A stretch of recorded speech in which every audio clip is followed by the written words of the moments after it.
everyone, it's Janette here from Enthusiastic Gardener. It's raining. Yes, it's England, it's raining. But I did a video montage very recently showing my garden for a whole gardening year. And that got me to thinking what it's like to garden in my little microclimate, which we all have our own little microclimates.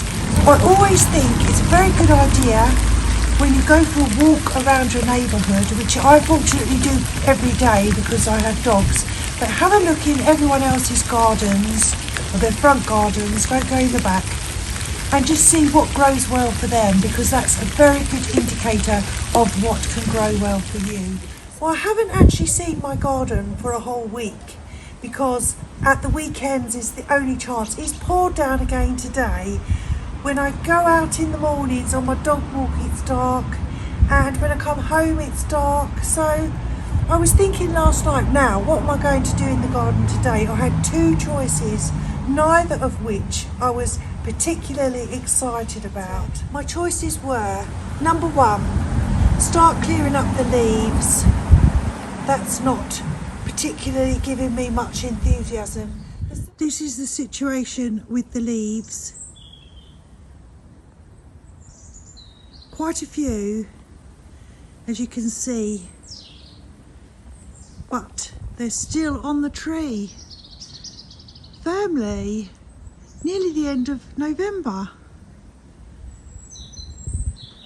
Anyway, I have what I hope to be a good solution for the leaves, which I'll show you hopefully next week, but that's the situation with the leaves. The second thing, I still haven't planted all my bulbs, my tulips and my alliums. I've got some more daffodils because this side along here doesn't have any daffodils. I've mostly done them in the circle so far.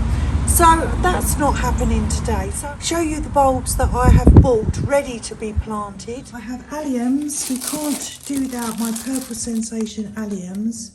8 there, so that's I've got 24. Might get some more. Then I have some tall double daffodils, and I'm going to put those over by the fountain and the new container garden, and I think some out the front would be nice.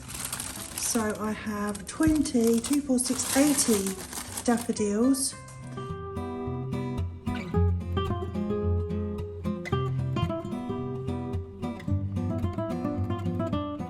These tall double tulips, different mix of those. We have 20, so I've got 40 of those 2 packets.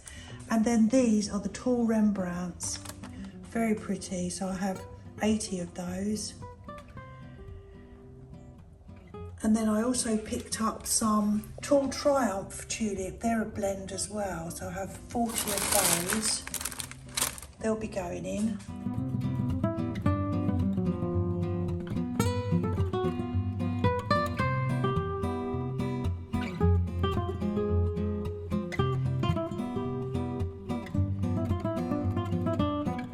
Then I picked up this box.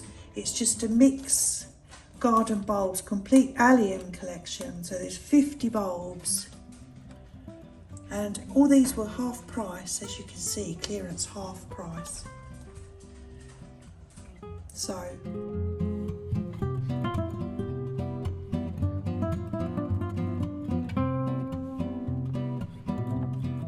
yeah, there are the bulbs which are going in, which I will do that when it's a bit of a nicer day. Rather than show you another bulb planting video, I think I would just get on and plant my bulbs. Save you from the joy of watching me plant them. You all know how to plant bulbs. I'm not clearing up leaves in this cold, dark, damp atmosphere, and I'm not planting bulbs today. I've got something else that I've bought from Facebook Marketplace, which is very nice, and I bought it last weekend in the dark, brought it home, and it's a piece of wall art, so I'm not sure where it will go, but I couldn't really look as it was dark.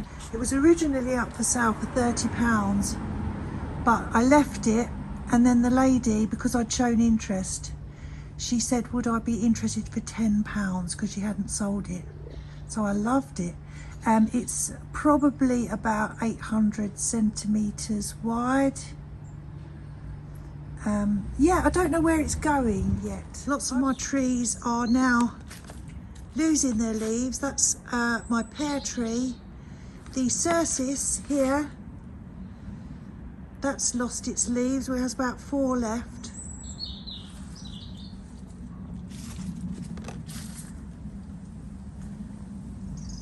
Still have flowers on the salvia.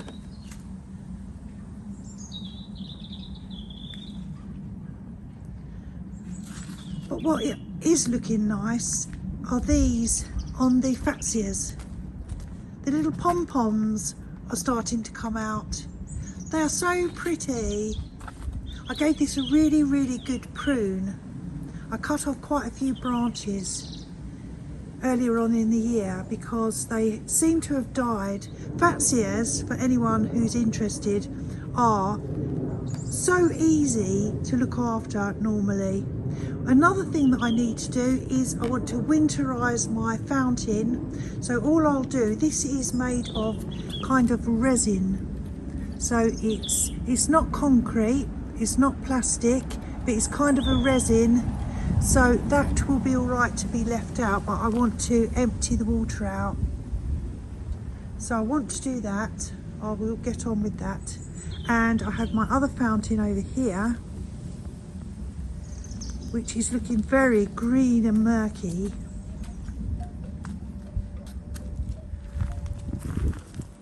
This is the fountain, the murkiness of the fountain. So I need to tidy that up, clear that out, empty it, give it a wash.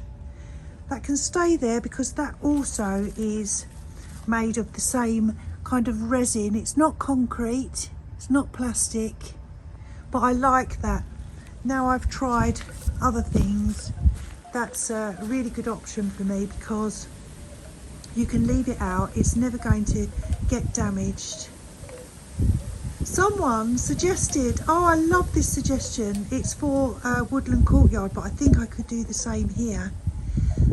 Said about getting a wooden sign to say woodland courtyard, and then I thought, well, I could get another one on a post perhaps, shady corner, and then woodland courtyard one could be over here somewhere at the entrance. I really, really loved that idea.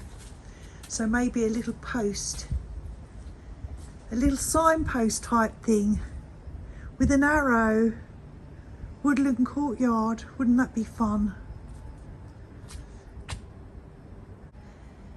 And I have a plan also for another project for these ferns, because Mark said that I can do all the Polypodiums, which I've grouped together. These are the Polypodiums. He said that I could plant them straight out. The only problem with that, they have grown, I'm sure they've grown. They're doing ever so well. They are bigger than when he sent them to me. I mean, this one looks like it's flopping over, but this is the one that Mark said, it's called the Morrison's Marvel. He said that this one does this, that's why he puts his in hanging baskets. But yes, the only reason why I don't want to plant them straight out is because the dogs do wander around and I don't want them to get trampled. When they're a little bit older, not the dogs, the plants, then I will be quite safe to put them out. But I have an idea for an interim, because I don't want to, when they're fine in these pots, but well, they can't stay in here forever.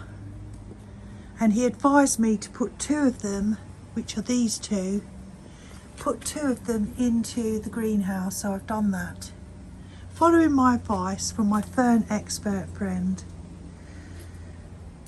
So yes, oh, I also have this, Edie, lovely Edie. She keeps digging things out of her garden and I'll find them on my doorstep.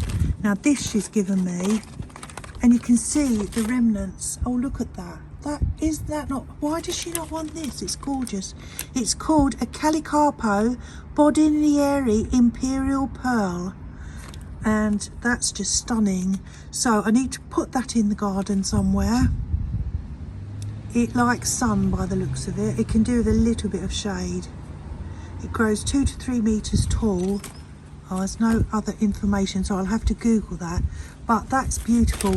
So I need to, it's still quite nice and moist, so that's okay. But I need to find a spot, Google that, find out what it likes and what it dislikes. Put that on the wall. What else? The Carexes, which I planted a couple of weeks ago now, they're all doing very well. Hopefully, is there soil? Yeah, I could probably do with the watering that. Although it rains, you see, we have this overhang there. If I stand here, you can probably see it overhangs. So unless the rain's coming in at an angle, kind of this way, if it's coming straight down, it's not going to get any water, so I'll water that in a minute. I must just thank Janie over at Dig Plant Water Repeat, because she very kindly featured my garden in her video yesterday, which is on Zone 8 gardens, and she's doing a whole series from Zone 3 every day, Zone 3, Zone 4, Zone 5, etc. And she asked everyone to submit some videos, which I thought was wonderful, so I sent a video of my garden and she very kindly featured it. So I had some new subscribers from that. Thank you very much and welcome to my garden. You haven't come at the best time of year, I have to say, because things are winding down, but I hope you'll stick around and maybe watch some of my older videos. Yes, so that was really lovely. Janie lives in Davis, which is in California, and she's just moved into a beautiful new property. The garden is enormous. There was absolutely nothing in it at all, apart from maybe some olive trees. And she has so many good ideas, and she has a wonderful garden designer called Michael Glassman, who is just, if you think enthusiasm is what you need, he has enthusiasm in spades, abundance. He is so cheerful, chirpy and motivating, and I wish he was my neighbour, but unfortunately he isn't. But anyway, thank you Janie for featuring my garden, and thank you to everyone who might have come over and joined me because she took the time and trouble and kindness to feature other people in her garden. I watch so many different YouTubers. It's what I do all the time. I mean, I can spend a whole evening and all I've done is watch gardening videos. I can't remember the last time I watched a normal TV programme on the main channels. So that's it from me. Thank you so much for joining me. I'm Janette, I'm the enthusiastic gardener. I hope you're having fun in your gardens, wherever you may be. Take care and I will see you soon. Thanks for watching. Bye.